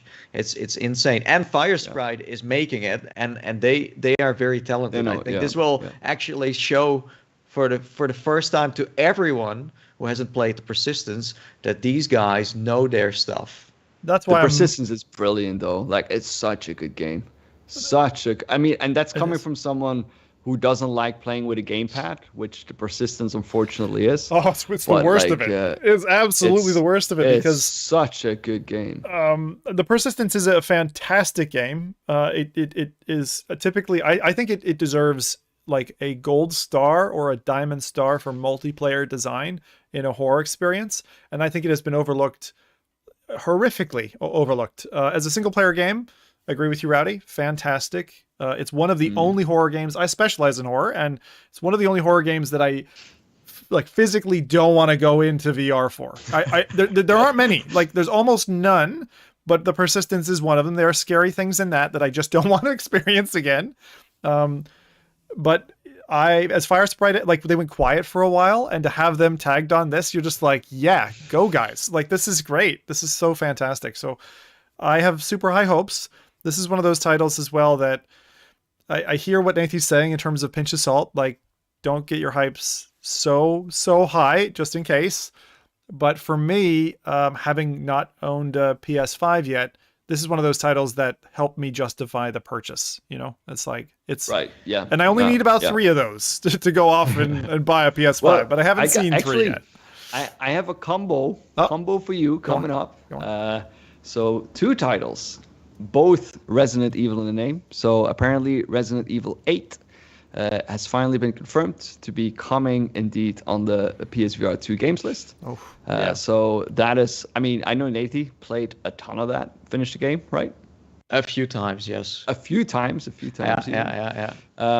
So the interesting part was that there were that PSVR2 support was shown using motion controls, which is something different than what we saw in, for example, Resident Evil 7, where you only had the gamepad to play with. So that's something that I think is interesting. And the other combo in that series is Resident Evil 4. However, there's a little bit of a catch to this one because it's described as supported content, and we're not really sure yet what that exactly means. So right now they only showed gameplay of the castle bit, and we haven't seen any of the other, like, if you played Resident Evil 8, you know, they have all kinds of end bosses and stuff, and you hop around from character to character. We have only seen the castle. So right now you could say maybe it's just bonus content and you get to experience the castle and the, you know, Lady D in VR, and that's it. And you don't, because there is a lot more to it. And people keep saying, you know, in Resident Evil there's so much stuff where you get thrown around. There are a lot of like cutscenes that just, you know, they do all kinds of stuff with the protagonist. So it would be a challenge to make everything into VR. So I don't know if it's going to be the full game. For now, it seems like only the castle. There'll probably be a specific part that they'll have. It's kind of like that VR. You think they're gonna? You think it'll be the full game? Yeah, they did the first one the full game. Why the fuck would they? It was their biggest seller, biggest awarded game. They're gonna come out with a Tomb Raider type, like, you know, you can wander around a room. No goddamn way. No way. There's no way Sony execs are going to do that. Right, yeah. No way. Maybe it makes sense. We haven't just seen anything else. But the thing for me that, like, is the biggest disappointment, and this is known now, fact, right? Resident Evil 7 was a scary game. It was creepy. It was disgusting. The Baker family was one of the worst settings that I've ever been in. And I mean that in a horror's great kind of way. Like, it was disgusting. And what I've heard of, because I've not played Resident Evil 8, is it got watered down to be a bit more accessible. And I don't like that when a title, you know, scares you or, you know, puts you in an environment where you feel just like, and then they back it off a bit just to kind of help out. Now, I know Dark Souls essentially did that with Elden Ring, and they were greatly successful as a result, at least financially, and people who play the game love it. It's more accessible. Hardcore Dark Souls fan, I don't know. Were they happy with that? But that's what I'm saying here. Like, I would have preferred a Resident Evil that stayed nasty. And I still want Resident Evil 9 to come back to that. The entire series of Resident Evil has changed so much with, like, different. If you look at the first ones and, like, you know, the entire style of the game and, like, the story to a certain extent, it's like it has changed with, like, every kind of, like, little generation. So maybe it's again like that, like, generational switch that it's making towards, like, something that is maybe more accessible for the current generation. So what's interesting about this trailer is that there is a part in the trailer where his hand should have had a few missing fingers, but in the trailer it's not there. So they kind of took that away, or maybe they let you turn it on in the settings if you want it or not. I don't really know. And another thing is you can dual wield, something you cannot do in the flat game. So they decide to add some extras to it, where in one hand you can have a pistol and in the other you can have a knife, or two guns, you can like throw them around. So they did change the gameplay there, meaning that you could actually play a harder difficulty and maybe make it happen, you know? So, but again, like people in the chat say it's full campaign. Some of them, I just don't really know if that's true. I just haven't seen them specifically say that, but I hope so. I really hope so. I don't think it's been confirmed. Because that's what we want in the end, right? We don't want to have all these like small chunks of gameplay. We want to have the full games, because then it's kind of half-half. Did you like it? What about? When you played it, Nathan? Did you like it? I mean, was it something that you that you'd play again? You'd recommend to a friend? You know, I'm curious. Play again. I mean, I like the game has replayability in the sense of if you play the game once and you finish it, then you can buy more weapons in the second run and also have certain power-ups and then play it again, and it becomes easier but also harder in ways. So that way you can kind of replay it on harder difficulties with more weapons. But I mean, so one-shot weapons or things like that. Is the story gripping? Is it? Yeah. Well, it's crazy. It reminds me of like the latest Wolfenstein single player game, where it's kind of crazy and it's not scary. You know, it's just, that's why I think again they go for the VR stuff. It's not necessarily super scary, but yeah, I liked it. It's just very weird. Were there any accessories at launch? I remember when we got the VR game, we got the candle, the 4D scented candle that smelled like blood and whatever else. Swamp. So talking about Resident Evil 4, I think this is the biggest middle finger they could give to Meta, because it's basically the same game, but they get to do a complete remake. So it's not what Meta did with Resident Evil 4 is more of it's a port, but it's also a slight remaster, because they did change some things here and there. But this is a full remake with the new engine that also Resident Evil 8 uses. The enemies, everything looks way scarier. I think they're like, if you look at the trailer, some things in it that they just added as an extra. So it's kind of like, okay, you know, Meta, you can have your cute like Resident Evil 4 title, but they do describe it as supported content. So it's like we still don't know exactly what that means, right? Like, is that full VR that we get, like, or is that like a little bit more?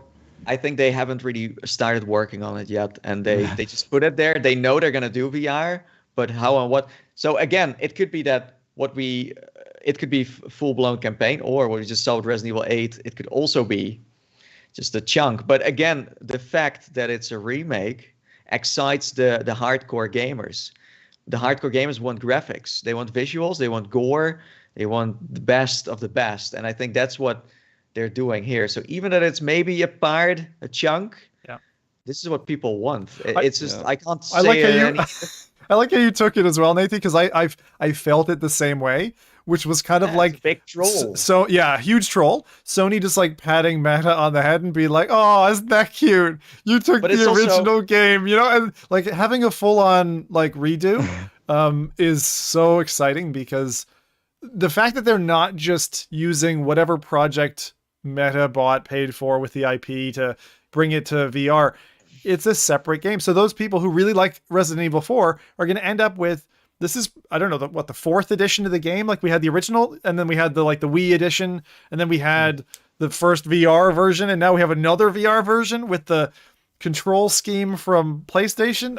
It's very exciting. It looks way worse, yeah. It just shows that Sony is superior in terms of relationships, because they are in the gaming scene for so long that they can easily negotiate compared to Meta, where, you know, like these like Sony, like an original PlayStation exclusive, no? Yeah, but it's also Japanese. That's what I'm saying. Well, yeah, so like the Americans want some fun stuff too, but I think the Sony family has like these relationships go way, way, way back. So they can easily kind of make something happen in that sense. But yeah, I'm super excited for it. Yeah, this is the kind of stuff you want. So yeah, I'm happy. I'm very happy. These like two things that happened, Horizon and Resident Evil 8 and 4. It's a very good start. I think they're already kind of like halfway blowing the Quest out of the water. And I know what people say, you shouldn't be comparing it because hardware-wise, but the thing is they both serve the same audience, and those are gamers. And I think Quest is more for the casual games. I might actually make a lot of people angry here, but I think it's like live grenades. I think it's more. Yeah, like we just here's a lost grenade. 40% of our viewers. It's more like if you look. Go ahead, No, Nathan. listen. If you look at the lineup of Quest, it's a lot of casual games. There's almost nothing hardcore on it. And then on the other side, you have PlayStation. PlayStation is not for the kids. PlayStation is for the adults. And the adults who like to play hardcore games. I'm not saying that Quest isn't for the adults. But if you can only play another golf game that comes out, another tennis game launches again, and that's kind of where you get stuck in this loop. I don't know. Bug Snacks VR, right? That's for the adults. VR. I have nothing against. I don't know. These are gaming platforms. I am just kind of like I am at the point now that my brain is done playing. Another golf game, another rugby game, or like Forever Darts. Like I just want proper game that I can just spend like 8 hours in. I'm like, damn, son, this feels like AAA again. You know, that's what I want. I know what you mean. But the thing is, even if don't hate on Rec Room. The thing is, the state of play. I think we talked about how good of a showcase it was, but like, if we could take. If Sony had taken the easy route and taken the development that they already had, and they just said, oh, that same Resident Evil 4 is coming to PSVR2, it still has the different tactile triggers. It's still got, it'd be the same thing, but again, more horsepower. I don't know. It's difficult because like, I think both projects are applaudable, even in the what we know at the moment. But let's see what happens with Resident Evil 4, because there's a lot less that we know about there. It could go sour, right? Certain VR control decisions. That one, we got to see a bit more about that one before we know about that project. No, we spoke about this before. Hybrid VR is the biggest risk of the whole platform here. It's I wish that like what you see with Sony here, even if they're small chunks, I want Meta to do the same thing. Like they used to do it with the first Quest. They really pumped a lot of money into getting a lot of like games onto it, also AAA kind of. And with the Quest 2, I feel like they haven't really done much with that. So if they bring out another headset, then they should really try to. And people keep saying, Assassin's Creed is coming and Splinter Cell and things like that. Is it? But well, is it? Yeah. But the thing is, at this point, but we've already seen one trailer. Like we need to wait for like another year till we see like.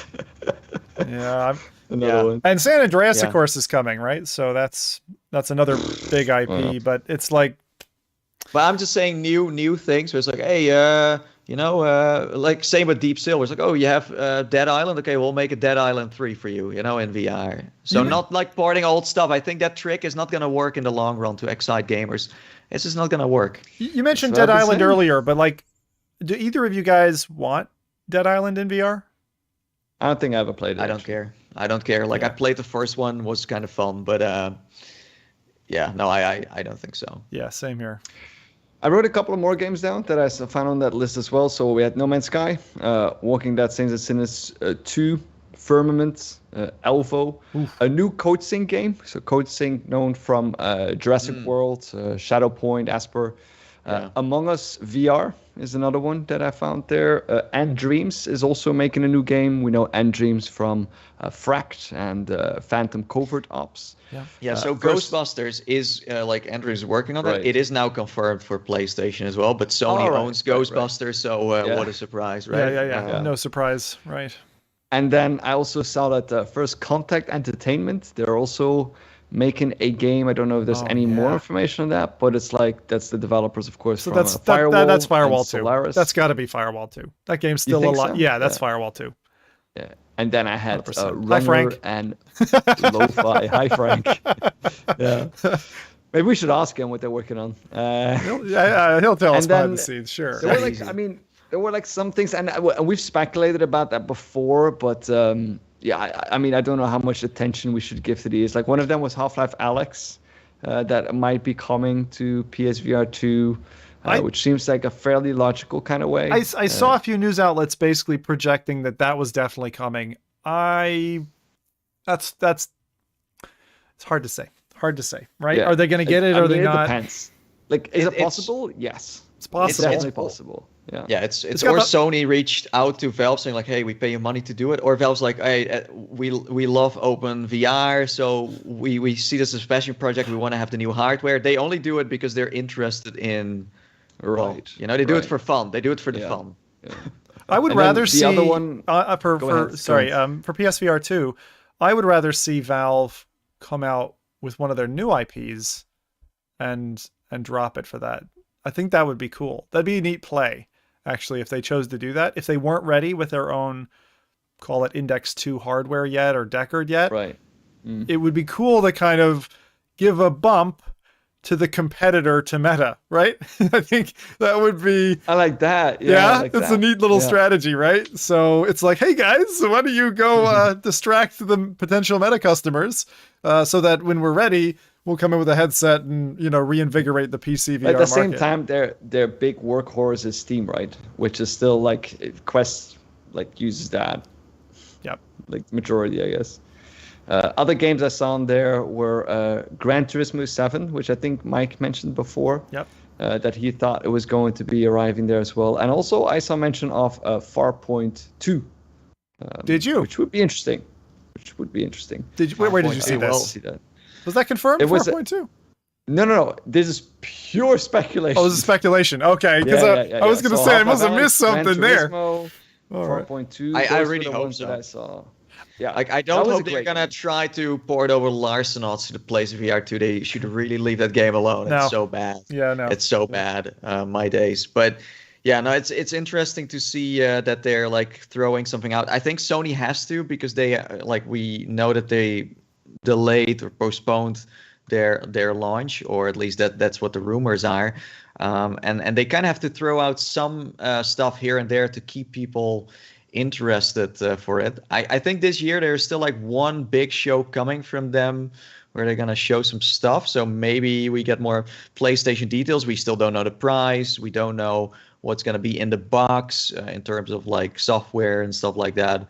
So yeah, there are still some questions to be held. I'm gonna predict something here. I also think that because Microsoft is doing its own thing and it's generally been, I'll call it anti-VR for its own platform, because they own Mojang and the whole Microsoft IP, I bet we won't see in the first 20 titles Microsoft's Minecraft VR for PlayStation. I don't think that's a possibility.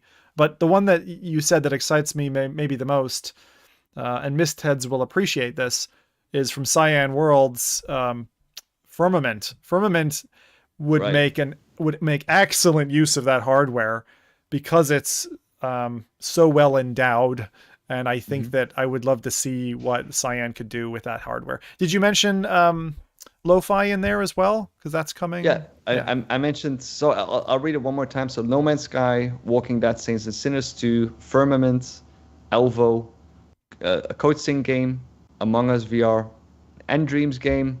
And did you already mention which one that was, Nathan? Ghostbusters, right. First Contact Entertainment is making a game, Runner, and Lo-Fi. Cloudhead is also working on a AAA thing, right? Yeah. But we don't know if these were the ones that were kind of like confirmed. What's Runner? I don't recognize that. I mean, I've only seen like parts of it, but it's kind of like this more like, it looks a bit more artistic, like not as like realistically looking as some of the other titles, but it's like something more of like maybe like something that feels a bit more indie, something a bit more different as well. Original concepts, a little bit to break with the concept. I think. Would be surprised if they don't launch. Counter to my other point, I would be really surprised if they don't launch with something featuring Astrobot, because I don't know. It seems like an obvious move. It's kind of like their equivalent of a Mario IP. Now the interesting question is, so we got to see gameplay of Resident Evil 8. Now, is that hybrid? Is that a hybrid mode like we spoke about before? That's the question, right? Is that just a VR port? Like, what is it now? Wasn't obvious. Let's say if this is the hybrid stuff they go for, that'd be it's great. Quite decent. Then it's great. Then it's quite decent. Wait. So we don't know. You mean okay? I own the game today. You patch it so it can support VR. That's what you mean by hybrid, right? Yes. Sony wanted to. They said they wanted to have an easy way where you can turn a game into VR and give the tools to developers to implement that. Well, this seems like a lot of effort to make that happen. I expected something less advanced if I look at Resident Evil 8, for example. So the question is that hybrid, what we just looked at, or is that, well, a port? Because those things are different. But how in the world, I understand that statement, but how in the world do you make, I mean, for developers in chat, please react to this, but like, how do you make VR conversion easy? That's on base principles. Just tick the VR little slider, right? Like, what? That's not, you can't, right? Because it has to be engineered from the ground up. It has to be, because it's just. That's what I think. But I mean, we'll see. I don't know, like I comes up with. I think Resident Evil 8, when they were starting to work on it, they already had VR in mind in that sense. That's what I think, because it's kind of started in the same cycle when the PSVR2, got its own blueprint. Undoubtedly, but I think your point there. But I know what you mean. But it's just I'm interested to see, like, have we seen hybrid VR content already or not? They don't, like, they what don't people mention say. That. So the problem here is we need Sony to put a label on, maybe a little disclaimer saying, like, okay, this is our library of hybrid content. Does Resident Evil 8 belong to that? We don't know yet, but it's just quite, intriguing to think about that, if that's a part of it. We're just going to have to wait and see. One last detail. If you look at the Horizon trailer, you can actually see the head haptics work on screen, because if you look at the footage, it's actually trembling a little bit. So you can see where it reacts to the thing. So just look at the trailer and you'll see it kind of. The trailer of which game? You say Horizon. Oh, Horizon. Sorry, Horizon. Horizon. Right. Because what I was trying to say there, Nathan, is if they were able to make kind of like an API or a toolkit that did make it easy, I could imagine on the flip side it would just make it like they would have to. It would make it unique how you would develop for PSVR2 or for the PS5 in such a way that you would have to divert resources away from other platforms, and then it becomes a decision. It would, So if they did make a way that this isn't a giant pain in the ass from a developer's perspective, then that is so cool. Because that would like if it's basically okay, you flick the VR switch and you're able to kind of VRify your already flat game, then you need to fulfill these other 20 requirements.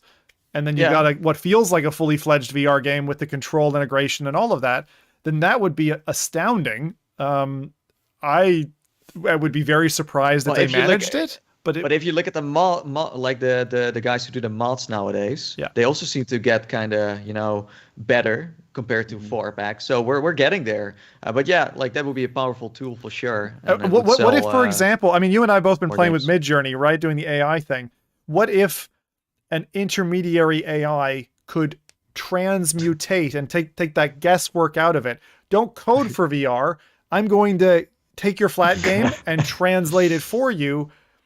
This is coming. I'm telling you guys, this type of tech is coming. It's like, very far away. There is tech that can build games. That's what you're saying. I'm saying tech can build games. The thing is, that will work for specific scenarios. But, like, I'll believe it when I see it. Boom, his mind is like flying through the universe right now. No, but it's coming. We'll see. Time will tell, but there will definitely be more PlayStation news coming. And it's very we're exciting. going to move from... Enough speculation. Wait. We're going to move from, like, procedurally generated game content to procedurally generated games. Like, you're going to be able to say, right? Think about the whole, like, AI integration. You'll be able to say, give me Resident Evil, but with Princess Peach as the main character, right? And then it'll just generate that game for you and you'll be able to play it. But that's not the hard part.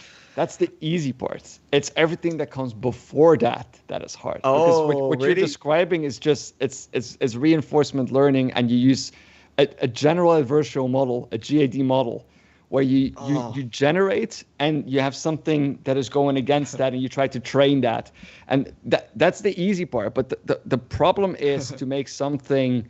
And I know there's already AI that can write books, and AI writes articles, and AI writes movie descriptions. It can even make movie scenes. It goes very, very far. But at the same time, there's so much more that goes into the development of a game, I think, that we're not at that point yet. I mean, we will in the future, of course, just like with movies and like stories and all that kind of stuff, we'll eventually all become obsolete. Even this podcast, you don't have to, you just have four far better looking dudes being, generated on the screen, and they'll talk about far more interesting stuff than we do. Not the Applab podcast. They're generated. I didn't know. Yeah, they're generated. They're generated. So anyway, we could just type in Halo Recruit, but good game. And let's go and talk about some real releases, which this week, I believe, Nathy has procured. Yeah, so the first generated game is Shrek in Halo Recruit. It's going to be amazing. Shrek in Halo Recruit. Yeah, that's just something I just made up. Would be amazing. No, anyways, so kicking things off, we have Mother Gunship Forge. This launched last week on the Quest and the Steam. Its price is $20, €20. Now, this title is I would say, a VR wave shooter with a touch of roguelite, where you have to craft powerful handheld weapons and survive as long as you can. This game is amazing when you are brave enough to use your room skill environment, because you can dodge, you can limbo even, like Neo in the Matrix. If you're not too old for that yet, then you just snap in half. So while you're playing the game, you unlock a wild array of gun parts and upgrades that you can put together to craft chain guns, railguns, and even pizza launchers. Yeah, the pizza thing is back. I know pizza. So, yeah, Temple of Pizza. So, so that's Mother Gunship. I don't know if you guys are interested in this. I'm terribly interested in this because Tower of Guns, which is an old indie game, by a guy called Blank Slate Joe and his wife. They came up with the Hug Bots, which you actually see in this trailer. I played that. I've known him. Actually, he's one of those VR devs I've known in the background for about 10 years and love their stuff. This kind of high-scale, procedurally generated environments where it's just bullet hell, but in 3D. And now it's in proper 3D. It's VR. So I like jumped into this for like literally five minutes, and saw the guns kind of building out on the hands and stuff. The thing I'm gonna have to get through, because I played this, which was originally the sequel to Tower of Guns. Mother Gunship came out, I don't know, a year and a half ago, and I didn't like it as much as the original. But I think VR gives it enough of a boost if you can get past like all the like little story pop-ups and the annoying characters that they coded into that game. Like the big badass environments should be a load of fun. But I haven't had the opportunity to play it yet. It is absolutely going to become a part of, if not its own dedicated stream, because super excited for what Joe and team have come out with now. Okay. Awesome. Nice. Okay, next up is Immerse Language Learning Reimagined. Best title ever, 10 out of 10. The heck is That this? sounds like a neural network as well. Yeah, true. Title-wise for sure. So this launched this week on Quest, and the price is free, but not really free. And I'll talk about that later. Stay tuned. So this is an educational experience that teaches you how to develop fluency in a new language by using VR. So how does it work? Well, they throw you into interactive simulations that are being hosted by the developers themselves. You, for example, get to go to an airport and restaurant where the devs act out certain roles to get you familiar with words in certain situations, if that makes sense. And you can also hop into word-themed mini-games, if that's more your jam, so you don't always have to go for like the serious stuff. And right now you can improve your Spanish and English and there are more languages coming in 2023. So this is not like learning a new language. This is just upgrading the way you pronounce certain things. And I said free, but not really free. There is a free trial that in the end ends up in a subscription-based model. And I did try to find the price. I did see someone in the chat say it. I think it was a gaming science teacher who said it was $45 a month per month. But then I think that's a lot of money. But then I hope that there's someone in the game every day to practice with for that price. From the trailer, it looks like this is recorded content. It actually looks very similar to Engage in terms of how it operates. In other words, you record a class, you record a scenario, and then you practice in that scenario. For those who've done, like middle school language courses or something, and you have a day where the whole classroom, like, you've got to speak Spanish or you've got to speak German. No. And then you go along to that, and you're penalized if you talk in English. It feels like that. Like, okay, let's practice. But if you're not learning the language and it's more about just pronunciation, it seems a little it's like we're just starting. It's like you get it's very specific as well. Yeah, I'll have the prologue. Yeah. Forget the rest of the chapters of the book. I'll just take the beginning. Give me the light stuff. Yeah, but that's on the Quest right now. That's the thing that launched this week. So I was like, okay, wow. Great. That's what you have been waiting for. But I mean, I do like the concept of this, and I do think it has potential. But yeah, like subscription-based models in VR, I'm not like super down for those if you can't really prove your value yet. Then we have Once Alliances. This is a fresh announced one. Launch is June 30, and the price is unknown for now. But as you may know, there was already a Once game before this. And in Once Alliances, you pretty much become Harry Potter in a way. It's like spellcaster battles in VR. You get to select a special class, equip spells, and then take the fight to the streets in 3v3 competitive team-based matches. So they expanded onto like the amount of players that they had before, because I think this was a 1v1. Correct. So the original one, I even believe is a Go title.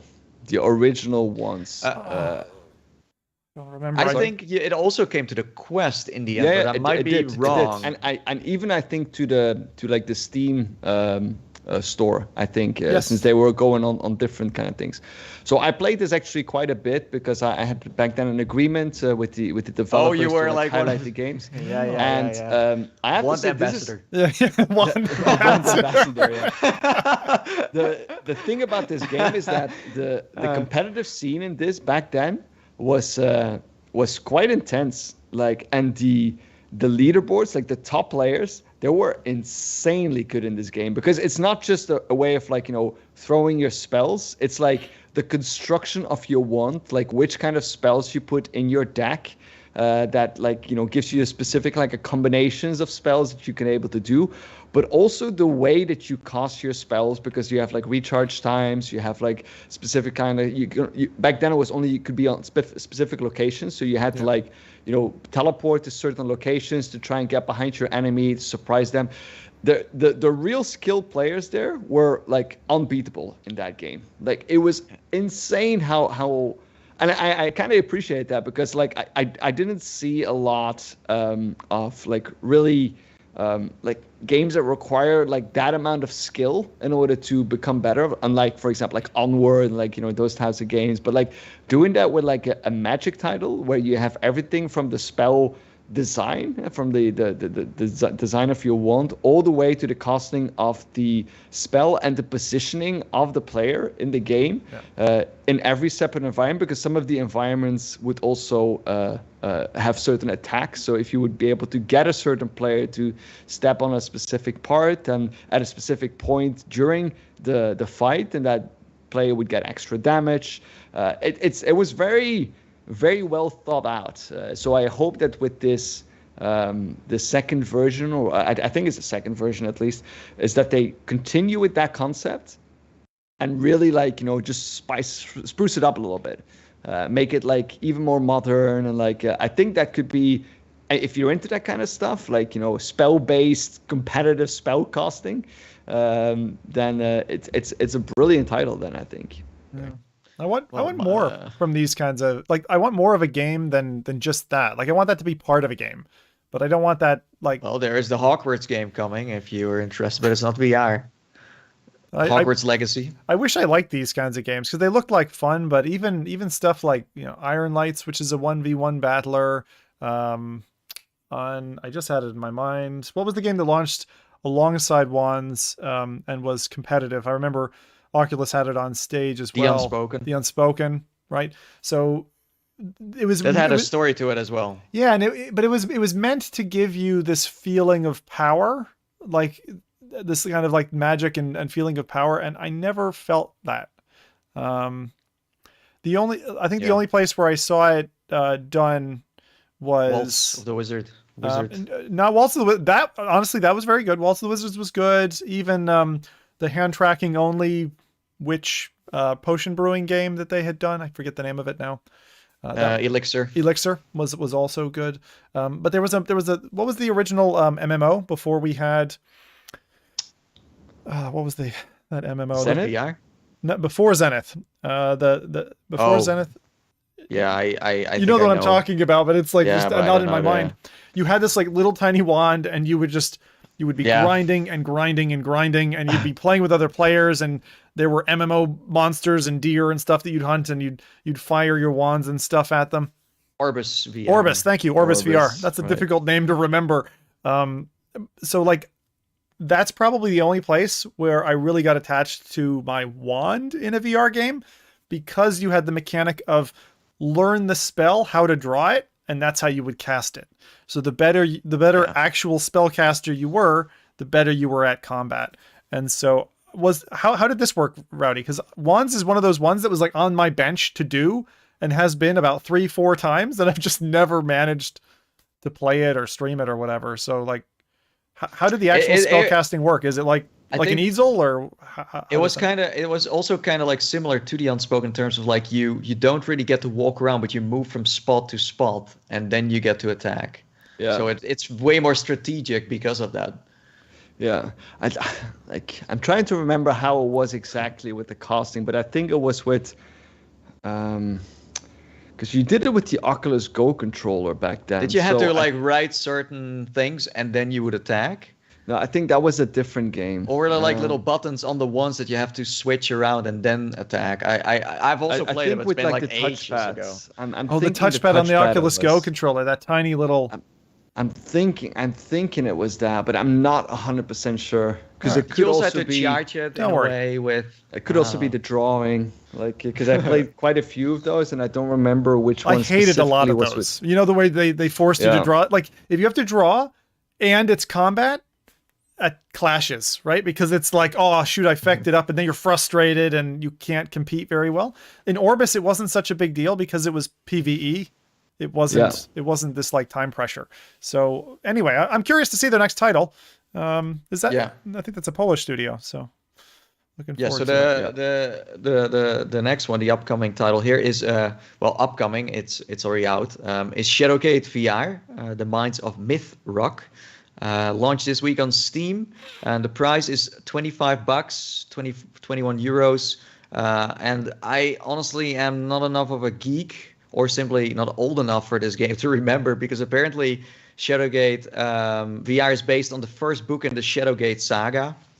Yeah. I have no idea what that means, but okay. This goes way back. This goes even before me. So the first ever title to be made, because this is not the first game coming out about these books, was in 1987, and it launched on the Apple Macintosh. Yeah. Wow. And now it's time for a VR one. So, according to Steam, this is the granddad of first-person fantasy adventures. The Minds of Mythrock brings the hit adventure series to virtual reality and lets you step into the fantasy world of Kal Torlin. You get to immerse yourself in this exciting action adventure made for PC VR. So like these kinds of things, like I'm looking them up on Steam, and I think the visuals and the trailer looks awesome. But if you give me like this whole description, I have no idea what this is, and I'm less interested in it. I'm sorry. I mean, do I care that this came out in 1987? That makes me only like question it more because it's so old. It's weird. It's like it's from the same era that like Elite Elite spawned from, right? Elite Dangerous.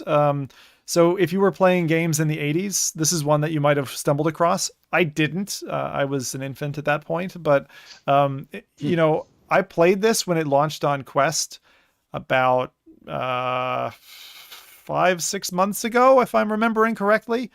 It's really good. It's like almost like you're stepping from fixed spot to fixed spot in a dungeon.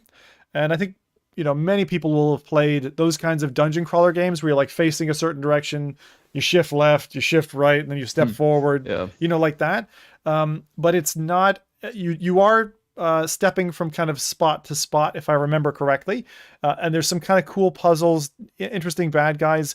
I didn't know much, like you, Nathan. I didn't know much about this when I got into it. I'm glad they brought it to PC. I'd be surprised if the visuals were like heavily upgraded.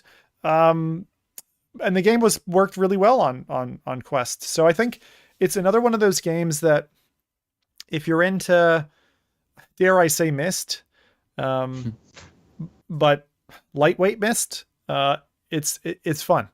You'll go at it. The puzzles aren't too difficult. It's a dungeon game, so it's pretty dark and dim in there. And some of the things are frustrating. Like I remember pulling a lever and getting shot with a fire arrow or something like that, and then having to repeat and find my way through the catacombs. But it's logical, right? It's logical puzzles, and then there are some bad guys, and it's more a puzzle game than an adventure game, I would say. All right. Okay. Last but not least, talking about headsets, HP Reverb is now $399 in US dollars. Jing jing. Yes. So if someone still wants to buy a PC headset nowadays, then here you go. Yeah, you definitely have options with that, right? Like the Reverb is. What did you think of the Reverb? This is a G2, by the way. This is like, I didn't say what kind of reverb it was, but it's the second gen. I love that. I thought it was great. Like the biggest weakness is just mixed reality tracking. Yeah, those controllers. That is the only. Also that, but if they change that, amazing stuff for sure. Like the visuals on it were like, wow, I was like, amazing. But again, like you just leave it on the shelf because of the tracking and the controllers. Like if it's your only headset, I think you maybe won't know any better in terms of the controllers, because I remember the controllers feeling on par with like the Quest 1 controllers at launch when they weren't as smart and you couldn't get them as close to the headset. That's what I remember those controllers. They're kind of fat and they eat battery, but the headset itself, and forget the Microsoft software that you need for the Windows mixed reality because it's kind of RC and annoying to install on your PC.